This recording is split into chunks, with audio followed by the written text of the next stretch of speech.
દાહોદમાં 80મા સ્વાતંત્ર્ય દિવસ નિમિત્તે ભવ્ય તિરંગા મહારેલી યોજાઈ। દેશના 80મા સ્વાતંત્ર્ય દિવસની ઉજવણીના ભાગરૂપે દાહોદ શહેરમાં 14 ઓગસ્ટના રોજ શ્રી સિદ્ધરાજ જયસિંહ છાપ તળાવ ખાતેથી ભવ્ય તિરંગા મહારેલીનું આયોજન કરવામાં આવ્યું હતું। દેશભક્તિના ગીતોને રાષ્ટ્રપ્રેમની ભાવના સાથે યોજાયેલા રેલીમાં દાહોદ શહેર દેશભક્તિના રંગે રંગાઈ ગયું।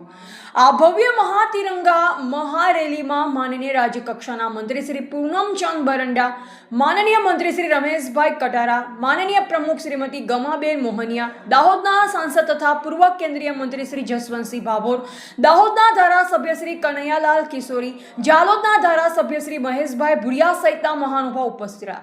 આ ઉપરાંત દાહોદ જિલ્લા કલેક્ટર શ્રીમતી સુરભી ગૌતમ, વિવિધ પદાધિકારીઓ, નગરપાલિકા પ્રમુખ અને કાઉન્સિલરો, પોલીસ અધિકારીઓ, વિવિધ સંસ્થાના આગેવાનો, સમાજના આગેવાનો, શાળાના શિક્ષકો અને વિદ્યાર્થીઓ સહિત મોટી સંખ્યામાં દાહોદના નગરજનો ઉત્સાહભેર ભાગ લીધો। હાથમાં તિરંગો લઈ દેશભક્તિના નારા અને ગીતો સાથે નગરજનોએ રેલીમાં જોડાઈ રાષ્ટ્રપ્રેમની અનોખી લાગણી વ્યક્ત કરી।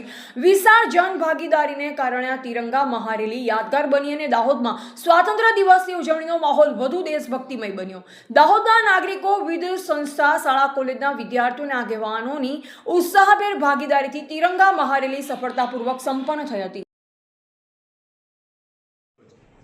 જિલ્લા વહીવટીતંત્ર અને પોલીસ તમામે સાથે મળી અને તિરંગા યાત્રાનું આયોજન કર્યું હતું, જેમાં માનનીય મંત્રીશ્રી, વિવિધ પદાધિકારીઓ, જિલ્લાના વહીવટીતંત્રના અધિકારીઓ અને પોલીસના જવાનો તથા બેન્ડ જોડાયા હતા। જે યાત્રા છાપ તળાવથી શરૂ થઈ, માણેક ચોક થઈ, ગૌશાળા પાસે થઈ અને ટોપી હોલ સુધી સમાપન થયું હતું અને આ સમગ્ર યાત્રામાં લોકોએ ધામધૂમથી ભાગ લીધો હતો। Thank you.